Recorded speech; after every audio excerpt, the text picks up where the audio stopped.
हे भगवान शिव के जगत पिता ही परमात्मा, सावन की आपकी इस वीडियो को जो भी सच्चे दिल से लाइक करें उसकी जन्म जन्मांतर की गरीबी को दूर कर देना, उसके दुख दर्द राहु दोष पितृदोष यहाँ तक कि का अवसर दोष भी दूर कर देना। हर हर महादेव। यदि आपकी संतान से कोई भूल हो जाए तो हमें माफ करना, हम सब आपकी संतान है।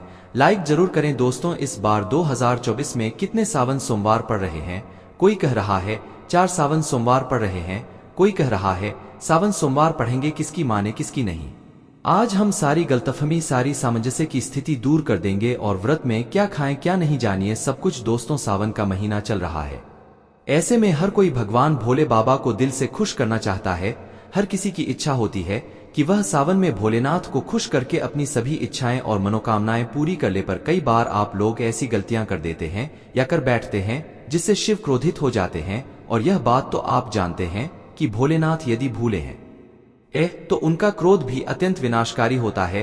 भोले बाबा यदि भोले हैं, प्यारे हैं, तो उनका क्रोध भी अत्यंत विनाशी है दोस्तों। इसलिए अगर आपने या आपके घर में किसी ने व्रत रखा है या आप सावन को पूरे विधि विधान से पूरा करना चाहते हैं तो आज के इस वीडियो में जो बातें बताई गई है उनको ध्यानपूर्वक सुनकर मजले दोस्तों। सावन में कई ऐसे काम होते हैं जिनको करना वर्जित माना गया है दोस्तों। अगर भोले बाबा की कृपा हो जाए तो काल भी आपका कुछ नहीं कर पाएगा, क्योंकि कालों के भी काल है महाकाल। इसलिए अगर आप भी महादेव की कृपा पाना चाहते हैं तो सच्चे दिल से कमेंट बॉक्स में लिखे हर हर महादेव, ओम नमः शिवाय और कमेंट में अपनी राशि जरूर दीजिएगा। यदि हमारे पास सावन में आपकी राशि के अनुसार कोई उपाय होगा तो वह आकर हम आपके कमेंट में जरूर बताते हैं और आपको बड़ा लाभ होगा दोस्तों। सावन सोमवार व्रत में क्या खाएं क्या नहीं खाया, सावन में लहसुन प्याज खाएं या नहीं, व्रत में नमक खाएं या नहीं, कौन सी गलती नहीं करनी चाहिए, पति पत्नी को दूरी बनानी चाहिए और कौन से रंग के कपड़े नहीं पहनने चाहिए, ऐसी कौन सी गलतियां हैं जिसे सावन के दौरान हमें भूल कर भी नहीं करना चाहिए। और मंदिर में जो 1 लोटा जल रखा जाता है उस जाए काम क्या करें, पी जाएं या तो उसी में डाल दें या पेड़ पौधों में डाल दें या इस जल से स्नान करें। साथ ही सावन के इस पवित्र महीने में कितने सोमवार पड़ रहे हैं और सावन की समाप्ति कब है, आइए जानते हैं सब कुछ इस वीडियो में दोस्तों। सावन का महीना कोई मामूली महीना नहीं होता है। यह महीना साक्षात एक ऐसे प्रेम की सौगात लेकर आता है जिसका कि भक्तों को बड़ी बेसब्री से इंतजार रहता है। सावन का महीना इतना पवित्र होता है जिसका आप अंदाजा भी नहीं लगा सकते हैं। सावन जब गरजते हैं तो धरती माता का शुभ अत्यंत मंगलकारी विशेष नाम होता है। सावन में प्रकृति स्नान करती है और जगमग में हो जाए दी है, नई फसल का आगमन होता है, हरियाली की उत्पत्ति होती है, किसान के चेहरे पर प्रकृति अपनी छाप छोड़ जाती है।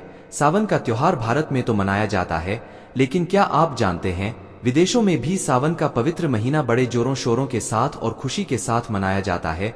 नासा वैज्ञानिक मानते हैं सावन में प्रकृति आपस में बातें करती है और वातावरण सुगम हो जाता है, हरियाली की उत्पत्ति होती है और नए नए बीज उगते हैं। इस मौसम में हरियाली साक्षात महाद्वीप का स्वागत करती है और महाद्वीप से बातें करती है। आपको बता दें शास्त्रों में सावन सोमवार का व्रत जो भी महिला या पुरुष करते हैं तो वह व्यक्ति भगवा भोले का सर्वाधिक प्रिय हो जाता है। ऐसे व्यक्ति को भगवान भोले बाबा अपनी शरण में ले लेते हैं। धर्मशास्त्रों के अनुसार सावन में जो आसमान से जल बरसता है वह भगवान शिव की जटा से और श्री हरि के चरणों से होकर ही धरती पर गिरता है। सावन में बच्चे बड़े सभी को स्नान करना चाहिए, साक्षात भगवान शिव और श्री हरि का आशीर्वाद बरसता है। सावन में स्नान करने वाले छोटे छोटे शिशु, छोटे बालक, बच्चे, बूढ़े बुजुर्ग, महिलाएं जब स्नान करते हैं तो इससे वह बीमारी से मुक्त हो जाते हैं। तो साक्षात सावन में स्नान नहीं करते, बारिश में स्नान नहीं करते, वह पापी कहलाते हैं। इसीलिए पाप से बचने के लिए सावन में स्नान, बरसात में स्नान अवश्य करना चाहिए। बच्चे महीने के हैं, दिनों के हैं तो उन्हें बरसात की थोड़ी सी बूंद मस्तक पर जरूर डलवाना चाहिए। बरसात की एक बूंद भी अमृत तुल्य। जो बरसात में स्नान नहीं करते उसको सौंपा लग जाते हैं दोस्तों। जो लोग लड्डू गोपाल की सेवा करते हैं तो लड्डू गोपाल हमारे सदस्य की तरह होते हैं, हमारे बड़े अपने होते हैं, हमारे घर के राजा होते हैं, किंग ऑफ द वर्ल्ड होते हैं। तो ऐसे में भगवान श्री कृष्ण को या लड्डू गोपाल को बरसात में स्नान अवश्य करना चाहिए। सावन की पहली बरसात में लड्डू गोपाल को स्नान जरूर कराएं। उन्हें चांदी की थाली में या पीतल की थाली में या माटी की थाली में रखकर स्नान अवश्य कराना चाहिए। सावन की पहली बरसात लड्डू गोपाल को अत्यंत प्रिय है। लड्डू गोपाल की विशेष कृपा पाने के लिए सावन के पहले ही दिन लड्डू गोपाल को स्नान अवश्य कराना चाहिए। इससे साक्षात लड्डू गोपाल की पूरे परिवार पर कृपा बरसती है। लड्डू गोपाल बहुत प्रसन्न होते हैं, अत्यंत खुशी से झूम उठते हैं, नृत्य करते हैं, सावन में प्रसन्न रहते हैं, दोस्त तो सावन में कार्बन यात्रा का क्या कहना। शास्त्रों के अनुसार माना जाता है कि सबसे पहली कांवड़ यात्रा भगवान परशुराम ने भगवान शिव को समर्पित अपने कांधे पर उठाई थी और तभी से भगवान शिव को प्रसन्न करने के लिए का यात्रा की जाती है। दोस्तों, लेकिन क्या आप जानते हैं सावन में 10 ऐसे नियम है जो आपको जानना बहुत ही आवश्यक है। अगर इन नियमों का पालन अगर आप अपने जीवन में नहीं करते हैं तो आपको भगवान शिव के क्रोध का सामना करना पड़ सकता है। आपका पूरा परिवार गरीबी, निर्धनता और बर्बादी का सामना कर सकता है। दोस्तों, आज की वीडियो बहुत ही सुंदर है। वीडियो को अंत तक जरूर देखें क्योंकि अधूरा ज्ञान हमेशा खतरनाक साबित होता है। इसलिए वीडियो को पूरा अंत तक जरूर देखें और सच्चे दिल से कमेंट बॉक्स में लिखें हर हर महादेव, ओम नमः शिवाय। वीडियो को लाइक जरूर करें। आइए जानते हैं दोस्तों, सबसे पहले जानते हैं सावन सोमवार व्रत की तारीख। पहले सोमवार का व्रत 22 जुलाई, दूसरे सोमवार का व्रत 29 जुलाई, तीसरे सोमवार का व्रत 5 अगस्त, चौथा सोमवार व्रत 12 अगस्त, पांचवां व्रत 19 अगस्त को रखा जाएगा। सावन का पवित्र महीना 22 जुलाई को पड़ा है और इसी दिन सावन का पहला व्रत श्रावण सोमवार पड़ा है, क्योंकि बहुत ही शुभ और अत्यंत दुर्लभ मंगलकारी माना जा रहा है। पहले दिन सावन सोमवार का व्रत विशेष है, दुर्लभ है, कई सैकड़ों सालों के बाद जाकर के महासंयोग आ रहा है। इस शुभ दिन पर लाखों करोड़ों श्रद्धालु लोग व्रत अवश्य रखेंगे और व्रत में कई ऐसी चीजें खाएंगे जिससे व्रत की पूर्ति होगी। शिव व्रत श्रावण सोमवार व्रत पूर्ण माना जाएगा, लेकिन ऐसे में हम जानते हैं व्रत में क्या खाएं और क्या नहीं खाएं। दोस्तों, अगर आपने सावन सोमवार का व्रत रखा है तो आप इस दिन सात्विक भोजन ही करें। यह निर्जला व्रत नहीं होता, इसलिए इस व्रत में सेंधा नमक से बनी चीजें खा सकते हैं। अगर आपने फल खाने पर संकल्प लिया है तो नमक भूलकर भी न खाएं, आप फल वगैरह ही खाएं और कुछ मत खाना। व्रत में बाहर का गन्ने का जूस पीना, उसमें नमक पड़ा होता है। बर्तन कोई कितना भी साफ कर ले नमक रह ही जाता है। बाहर का जूस भी मत पीना, उनके बर्तनों में भी नमक पड़ा होता है जो हम घर में देखभाल कर लेंगे। व्रत की वह बाहर नहीं कर पाएंगे और वह नमक आपके मुंह तक जाएगा तो आपका व्रत खंडित हो जाएगा। व्रत में डिब्बाबंद जूस नहीं पीना चाहिए, उसमें कई केमिकल पड़े होते हैं जिससे रत्तू जाता है। और व्रत में लंबे समय का रखा हुआ भोजन कभी नहीं करना चाहिए, वह दूषित भोजन कहलाता है जिसमें विषय होता है। दोस्तों, सावन में कई बार शुक्रवार का दिन पड़ जाता है तो खट्टा भूलकर भी मत खाना, क्योंकि माता संतोषी इस दौरान जागृत अवस्था में हो जाती है, वह रुष्ट हो जाएंगी। इस दिन आप पानीपुरी, इमली की चटनी वगैरह, खट्टे फल वगैरह जाने अनजाने में भी मत खाना, क्योंकि इससे माता संतोषी क्रोधित हो जाएंगी। एक बार माता संतोषी रुष्ट हो गई तो आपको जिंदगी भर कष्ट भोगना पड़ेगा, माता रानी बोली है। पर सावन के महीने में जो भी शुक्रवार के दिन खट्टा खाता है उसे परेशानी और माता के क्रोध का सामना करना ही पड़ता है। सावन में साधारण नमक फलों पर लगाकर या अमरूद के बीच में भरकर भूलकर भी नहीं खाना चाहिए। आप सेंधा नमक फलों पर लगा कर खा सकते हैं। सावन के व्रत में चाय पी सकते हैं, लेकिन चाय में नमक मत डालना, इससे हड्डियां गल जाती है। सावन के व्रत में दूध नहीं पीना चाहिए, इससे भगवान शिव क्रोधित हो जाते हैं। सावन में हल्दी मिलाकर दूध पीने से भयंकर श्राप लगता है। सावन में बच्चों को दूध पी लेना चाहिए पर घर में बड़ों को दूध नहीं पीना चाहिए। यदि कोई बीमार है, किसी कारणवश यदि दूध की आवश्यकता हो तो उसे पी लेना चाहिए। यदि सावन का व्रत अगर आपने मीठे पर रखा है तो आप मीठी मीठी बर्फी भोग लगाने के बाद खाइए। शिव को भोग लगाने के बाद खीर, पराठा या दही पराठा खा सकते हैं। मीठी मिश्री खाएं या आटे का मीठा मीठा चीला बनाकर आप खा सकते हैं। यदि व्रत चटपटे पर रखा है तो आप चाहे तो सेंधा नमक से बने आलू के पकवान खा सकते हैं। आलू की सब्जी कुट्टू के आटे की रोटी के साथ खा सकते हैं। सादा दही में डालकर खीर खा सकते हैं। धनिया खा सकते हैं। लौकी, कद्दू की सब्जी भी खा सकते हैं। और आटा खाते समय आटा ध्यान से देख लें, पुराने आटे में कीड़े पड़ जाते हैं जिससे आपका व्रत खंडित हो सकता है। व्रतधारी को सावन सोमवार के व्रत में बेसन, मैदा, सत्तू, अन्न और अनाज का सेवन नहीं करना चाहिए। सावन में जितना जल्दी हो सके सावन शुरू होने से पहले घर में आपके बैंगन की सब्जी या साबुत बैगन रखा हुआ है, क्योंकि बैगन को इंग्लिश में ब्रेन जब बोलते हैं, यदि घर में हो तो तुरंत हटा दें, इससे भगवान शिव अत्यंत क्रोधित हो जाते हैं। सावन में यदि पालक का साग रखा है तो घर से बाहर फेंक दे। साग सब्जियां सावन में खाना वर्जित होती है, खासकर बैगन तो घर में भूलकर भी नहीं रखना चाहिए, नहीं तो घर हो जाएगा कंगाल। भगवान शिव क्रोधित हो जाते हैं। सावन में घर में बैगन रखने से विनाश होता है। इसके अलावा अन्य किसी भी व्यक्ति को मांस, मदिरा, लहसुन, प्याज इत्यादि का भी सेवन नहीं करना चाहिए। वहीं व्रत रखने वाले व्यक्ति को धनिया पाउडर, मिर्च पाउडर, सादा नमक का सेवन भूलकर भी नहीं करना चाहिए। गरम मसाला या पैकेट पर सामग्री बिना पढ़े कोई डब्बा बंद पैकेट कुछ भी नहीं खाना चाहिए। 90% डब्बा बंद सामान में पैकेट में लहसुन प्याज बड़ा होता है। आप कभी ग्रेडियंट पढ़ सकते हैं।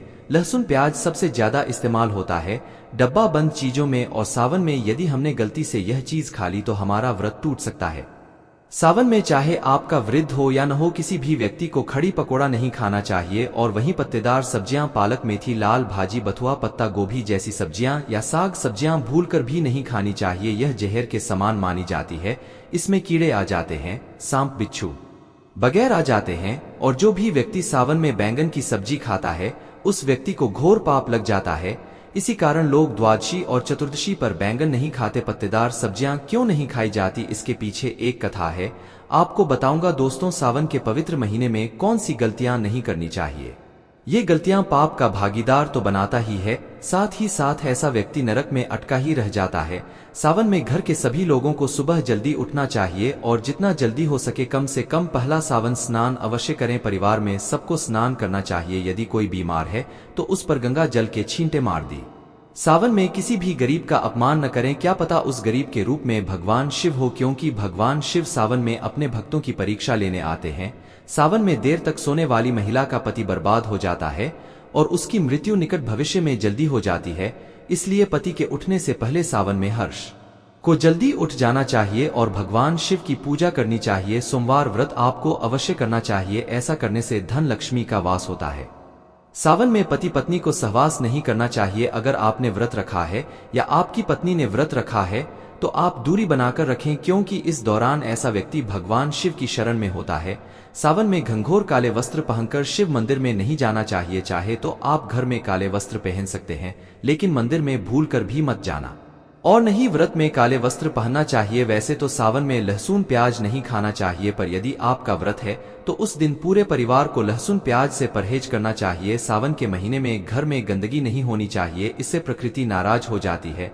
सावन में आपके घर का जो मंदिर है उसमें माचिस के खाली पद, डिब्बे या माचिस नहीं रखनी चाहिए। सावन में घर में किसी भी व्यक्ति को गाली नहीं देनी चाहिए, चुगली आदि नहीं करनी चाहिए। पत्नी को अपशब्द नहीं कहना चाहिए और नहीं पति को अपशब्द कहने चाहिए, इससे भगवान शिव आपको श्राप दे देते हैं। सावन में जो भी व्यक्ति दूध में हल्दी डालकर पीता है उसके ऊपर महाकाल का क्रोध बरसता है। सावन में बाल, नाखून, दाढ़ी वगैरह नहीं बनवाना चाहिए कि आपको पहले कर लेना चाहिए। कोई ज्यादा समस्या हो तो आप ऐसा कर सकते हैं, पर शिव जी से क्षमा अवश्य मांग लें। सावन में शरीर पर तेल नहीं लगाना चाहिए। यदि आपका व्रत है तो आप शरीर पर तेल लगाएं। दोस्तों, माता का सम्मान करना चाहिए, क्योंकि माता पार्वती और पिता भगवान शिव को माना जाता है, इसलिए माता पिता में इन दोनों का वास होता है। माँ पिता का आदर करने से भगवान शिव और माँ पार्वती प्रसन्न होते हैं। सावन में देवी देवता से जुड़ी कोई भी शुभ चीज उपहार के तौर में कभी किसी को मत देना, नहीं तो भगवान शिव आपके घर से सदैव के लिए चले जाएंगे। दोस्तों, आप जानते हैं सावन के इस पवित्र महीने में शिवलिंग पर कौन कौन सी चीजें नहीं चलानी चाहिए जिससे आपको पाप न लगे। शिव पुराण के अनुसार शिव भक्तों को कभी भी भगवान शिव को टूसी, हल्दी और सिंदूर सहित यह 6 वस्तु नहीं चलानी चाहिए। पौराणिक कथा के अनुसार केतकी के फूल ने ब्रह्मा जी के में साथ दिया था, जिससे नाराज होकर भगवान भोलेनाथ ने केतकी के फूल को श्राप दिया। इसलिए केतकी का फूल शिवलिंग पर नहीं चढ़ाया जाता है, और वही नारियल का पानी भी शिवलिंग पर कभी भी अर्पित नहीं करना चाहिए। शंख से जल भी भगवान भोलेनाथ को नहीं चढ़ाना चाहिए। शास्त्रों के अनुसार सुबह 5 बजे से लेकर सुबह 11 बजे तक शिवलिंग पर जल चढ़ाना बहुत ही शुभ और अत्यंत मंगलकारी होता है। कभी भी शाम के समय शिवलिंग पर जल चढ़ाए। शास्त्रों के अनुसार शिवलिंग पर काली मिर्च चढ़ाने से रोगों का नाश होता है, इसके साथ ही सुख समृद्धि की प्राप्ति होती है। घर में कभी भी अंगूठे के आकार से बड़ा शिवलिंग नहीं रखना चाहिए और शिवलिंग पर जल धारा अवश्य होनी चाहिए। भगवान भोलेनाथ को टूटे हुए अक्षत कभी अर्पित नहीं करनी चाहिए, इससे वह क्रोधित हो जाएंगे। सावन के पवित्र महीने में कटे फटे बेलपत्र शिवलिंग पर अर्पित नहीं करने चाहिए। बेलपत्र की संख्या 3 होनी चाहिए। बेल पूरे सबूत होने चाहिए, लेकिन आप 6 महीने पुराने बेलपत्र भी शिवलिंग पर अर्पित कर सकते हैं, लेकिन वह कटा फटा न हो। 6 महीने तक बेलपत्र पवित्र और शुभ माना जाता है। सच्चे दिल से बेलपत्र शिवलिंग पर चढ़ाने से 21 मनोकामनाएं पूर्ण हो जाती है। भगवान शिव को दूध में पानी डालकर नहीं अर्पित करना चाहिए, इससे आपको फल भी इसी तरह ही मिलेगा। भगवान शिव को 1 बूंद भी आप अर्पित कर सकते हैं, पर दूध शुद्ध होना चाहिए और आपका मन भी शुद्ध होना चाहिए। शास्त्रों के अनुसार पीतल के कलश से शिवलिंग पर दूध चढ़ाना सबसे उत्तम बताया गया है। धार्मिक कर्मकांड में पीतल के बर्तनों का विशेष महत्व बताया गया है। विवाह आदि के कार्यों में इसलिए पीतल के बर्तनों का प्रयोग किया जाता है। आपको बता दें, सोमवार को पीतल के कलश से ही शिवलिंग पर दूध से अभिषेक शुभ बताया गया है। स्टील और प्लास्टिक से बने बर्तन का प्रयोग न करें। शिवलिंग पर जल चढ़ाते समय वह जल आपके पैरों के पास नहीं जाना चाहिए, अशुभ माना जाता है। उसे लांघना भी नहीं चाहिए, उसे हम जलहरी कहते हैं। सावन में जल अपने घर का होना चाहिए, मंदिर से जल भरकर मंदिर में ही अर्पित नहीं करना चाहिए, इससे आपका भाग्य खराब हो सकता है। दोस्तों, सावन में यह चीज खा लेने से दुनिया की कोई भी ताकत आपको धनी होने से रोक नहीं पाएगी। मैं ईश्वर की सौगंध खाता हो, अगर आपने सावन में यह चीज खा ली तो आपको करोड़पति होते देर नहीं लगेगी, लेकिन सच्चे दिल से ही खाना है। आइए जानते हैं, सावन में शिव भक्तों को शिवलिंग पर चढ़ा हुआ प्रसाद के रूप में धतूरा जरूर खाना चाहिए।